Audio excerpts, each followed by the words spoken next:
नमस्कार, मैं समीक्षा आपका स्वागत करती हूँ हमारे आज के बायोग्राफी प्रोग्राम में। आज हम जिस अभिनेत्री की बात करने जा रहे हैं, उनके नाम का मतलब होता है लाजवाब और वो उनके अभिनय से ही साफ साफ नजर आता है।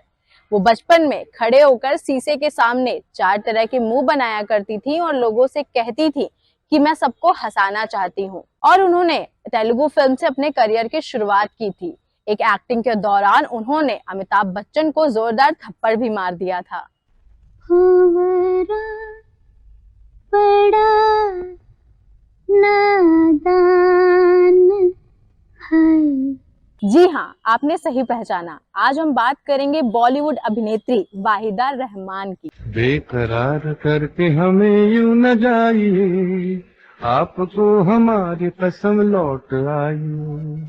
वाहिदा रहमान का जन्म 3 फरवरी 1938 को तमिलनाडु के चेंगलपट्टू में एक मुस्लिम परिवार में हुआ था। उन्होंने अपनी शुरुआती शिक्षा विशाखापट्टनम में सेंट जोसेफ से स्टार्ट की थी। वाहिदा को बचपन से ही भरतनाट्यम का शौक था। उनकी माँ उन्हें एक मशहूर गुरु के पास लेकर गई थी, जिनका नाम जयलक्ष्मी अल्वा था। अल्वा ने सबसे पहले उनसे उनकी जन्म कुंडली मंगवाई और कहा, सपने सुहाने लड़क बन के मेरे नैनों में डोले बहार बन के। थोड़ी सी शायरा वाहिदा रहमान शीशे के सामने खड़े होकर मुंह बनाया करती थी। ये जब उनके पिता ने देखा तो उनसे पूछा कि ऐसा क्यों करती हैं, ये पागल तो नहीं हो गई है। तब उन्होंने कहा, वाहिदा ने कहा कि मैं लोगों को अपने एक्सप्रेशन से हंसाना और रुलाना चाहती हूँ।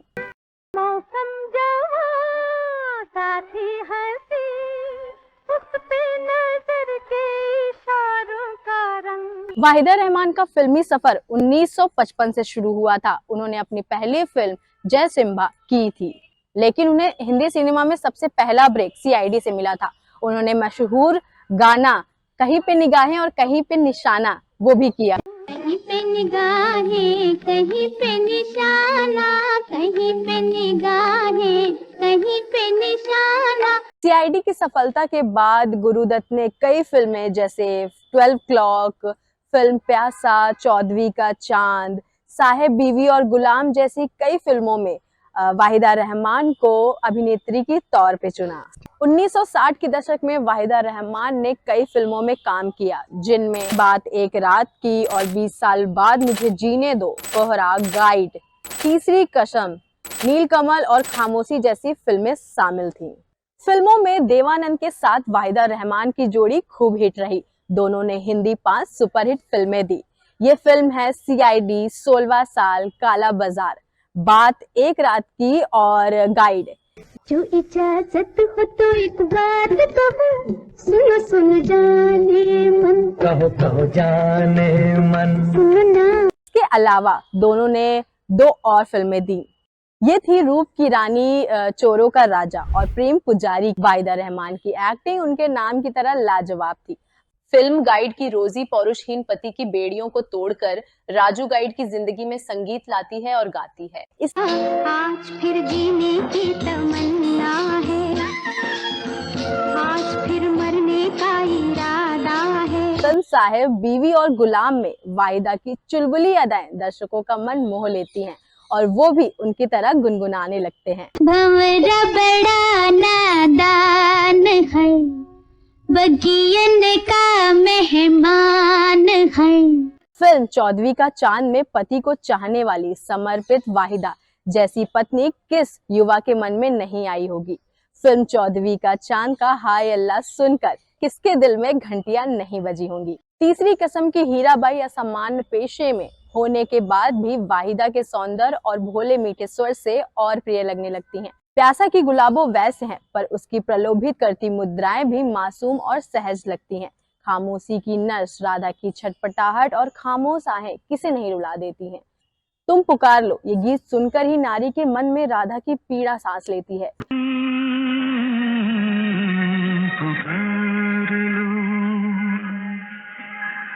तुम्हारा इंतजार है।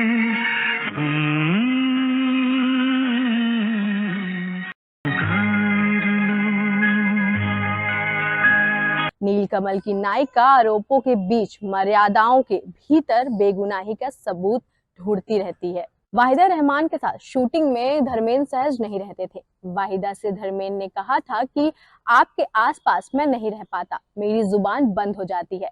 धर्मेंद्र और वाहिदा रहमान ने खामोशी, मन की आंखें, फागुन, घर का चिराग समेत करीब 6 फिल्मों में साथ काम किया है। ऐसे ही फिल्म रेशमा और शेरा के एक सीन के दौरान वहीदा रहमान को अमिताभ बच्चन को एक थप्पड़ मारना था। वाहिदा जी ने सीन शुरू होते ही अमिताभ बच्चन को गलती से जोरदार थप्पड़ मार दिया था। सीन खत्म होने के बाद अमिताभ बच्चन वाहिदा रहमान के पास गए और कहा, वाहिदा जी काफी अच्छा था। वाहिदा रहमान ने 1964 में शगुन नाम की फिल्म की थी। इस फिल्म में उन्हें सह सलाहकार कमलजीत सिंह थे, जिनका वास्तविक नाम शशि रेखी था। फिल्म तो नहीं चली, परंतु दोनों के दिल जरूर मिल गए। 1974 में दोनों ने शादी कर ली। बैंगलोर में उनकी बेटी कासवी रेखी और बेटा सोहेल रेखी का जन्म हुआ। शादी करने के बाद वाहिदा रहमान ने फिल्मों में अपनी सक्रियता को कम कर दिया था।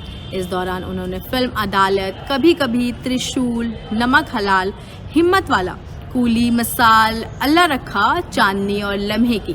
फिर वर्ष 2000 में अपने पति की मृत्यु के बाद वह एक बार फिर से अदाकारी की दुनिया में लौटी और रंग दे बसंती और दिल्ली 6 जैसी सफल फिल्मों में चरित्र अभिनेत्री की भूमिका निभा चुकी हैं।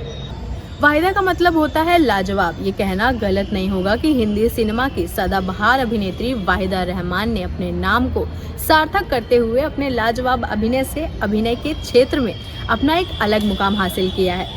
वाहिदा रहमान को उनके फिल्म गाइड और फिल्म नीलकमल के लिए 2 बार सर्वश्रेष्ठ अभिनेत्री का फिल्म फेयर पुरस्कार मिला है। फिल्म रेशमा और शेरा में सर्वश्रेष्ठ अभिनेत्री का राष्ट्रीय पुरस्कार भी उन्होंने ही जीता है। 1972 में नागरिक सम्मान पद्मश्री, 1994 में फिल्म फेयर का लाइफ टाइम अचीवमेंट अवार्ड और 2011 में नागरिक सम्मान पद्म भूषण से भी सम्मानित किया गया है। उम्र के इस पड़ाव में वाहिदा जी मुंबई में रहती हैं और काफ़ी ज़्यादा बुजुर्ग हो चुकी हैं। तो चलिए, आज के प्रोग्राम में इतना ही। फिर से हम मिलेंगे एक फिल्मी शख्सियत के साथ। बाकी आप हमारे चैनल मूवी मसाला को सब्सक्राइब ज़रूर कर लीजिए और हमें थोड़ा करीब से जाने के लिए इंस्टाग्राम पे भी फॉलो कर सकते हैं। मिलते हैं आपको अगली वीडियो में, तब तक के लिए thanks for watching. Bye bye, take care.